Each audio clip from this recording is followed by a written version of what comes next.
ഇവർ അധികാരത്തിലിരുന്നത് 120 മാസമാണ്, 10 വർഷം. 120ാമത്തെ മാസം പ്രഖ്യാപിച്ചൊരു പരിപാടിയാണ് സാർ. ഞങ്ങളുടെ പ്രകടന പത്രികയിലുണ്ട്, ഞങ്ങളുടെ പ്രകടന പത്രികയിലുണ്ടെന്നാ പറയുന്നത്. സാറെ, പ്രകടന പത്രികയിലുള്ള കാര്യം തുടങ്ങുമ്പോഴാണോ അവതരിപ്പിക്കുന്നത്, പോകുന്ന പോക്കിനാണോ അവതരിപ്പിക്കുന്നത്, നടപ്പാക്കുന്നത്? അല്ല, നിങ്ങൾ 2500 രൂപയുടെ സാമൂഹ്യ സുരക്ഷാ പെൻഷൻ കൊടുക്കുന്നത് അത് പറഞ്ഞിട്ടാണ് വോട്ട് ചെയ്തി അധികാരത്തിൽ വന്നത്.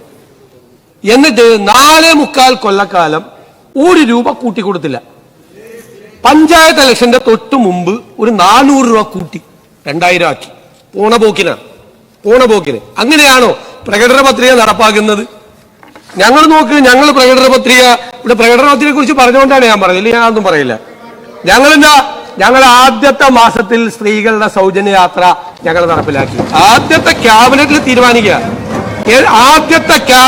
തീരുമാനിച്ച് 1 മാസത്തിനുള്ളിൽ സ്ത്രീകൾക്ക് സൗജന്യ യാത്ര നടപ്പാക്കി.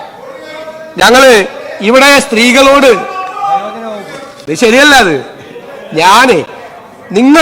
നിങ്ങൾ ഇപ്പുറത്ത് 99 പേര് ഇരിക്കുന്ന സമയത്ത് ഞാൻ അപ്പുറത്ത് നിന്ന് ഞാൻ പറയാനുള്ളത് പറഞ്ഞിട്ടാ പോയിട്ടുള്ളത്, പ്രതിപക്ഷ നേതാവായിരിക്കും. ഇപ്പൊ ഞാൻ വന്നിരിക്കുന്നത് ഒറ്റയ്ക്കല്ല, 101 പേര് കൂടിയിട്ടാ. ഇപ്പൊ ഞാൻ ശരിക്കും പറയാനുള്ളത് പറഞ്ഞിട്ടേ പോവുള്ളൂ. ഒരു ബഹളം ഉണ്ടാക്കിയാലും ഞാൻ മാറില്ല.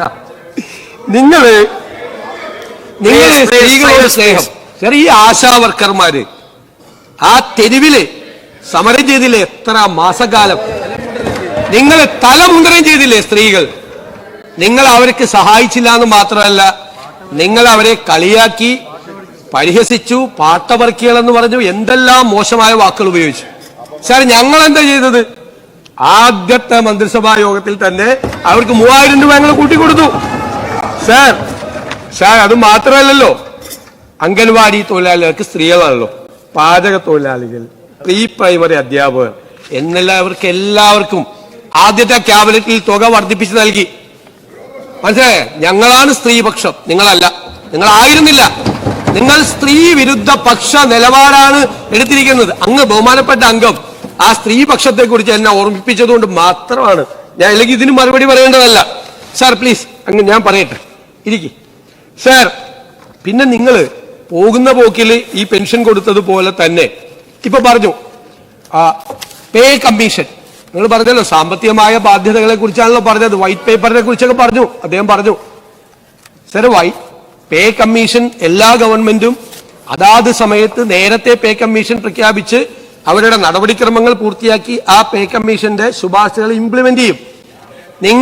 നിങ്ങളല്ല, വൈറ്റ് പേപ്പറിനെ കുറിച്ചാണ് പറഞ്ഞത്. വൈറ്റ് പേപ്പർ നിങ്ങൾ പോണ പോക്കില് നിങ്ങൾ പേ കമ്മീഷൻ പ്രഖ്യാപിച്ചു, അതിന്റെ കാലാവധി ഈ സർക്കാരിന്റെ കാലത്ത് തീരും. നിങ്ങൾ കൊടുത്തോ?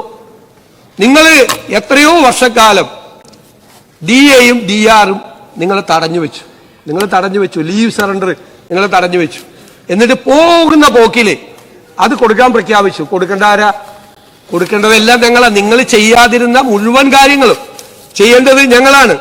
ഞാൻ പറഞ്ഞല്ലോ, പെൻഷൻ ഫണ്ട്, പെൻഷൻ നിങ്ങൾ കൊടുത്തു, സാമൂഹ്യ സുരക്ഷാ പെൻഷൻ കൊടുത്തു. പക്ഷെ പെൻഷൻ ഫണ്ട് കടമെടുത്തിരിക്കുകയാണ്. എത്രയാ കടം? 17,000 കോടി രൂപ കടമെടുത്തിരിക്കുക. 16 മാസത്തെ പെൻഷനാണ്. നിങ്ങൾ കൊടുത്ത 16 മാസത്തെ പെൻഷന്റെ ബാധ്യത ഈ സർക്കാരിന്റെ തലയിലാണ്. ഞങ്ങളത് കൊടുത്തു തീർക്കണം. അങ്ങനെയല്ല. നിങ്ങൾ 2016 ഉമ്മൻചാണ്ടി പോയപ്പോൾ 3 മാസത്തെ പെൻഷന്റെ കുറവാണ് ഉണ്ടായിരുന്നത്. ഐസക്കിന്റെ വൈറ്റ് പേപ്പർ എന്റെ കയ്യിലുണ്ട്. സാർ, ഈ പദ്ധതി ഇത് കൃത്യമായിട്ടല്ല നടപ്പാക്കിയിരിക്കുന്നത്.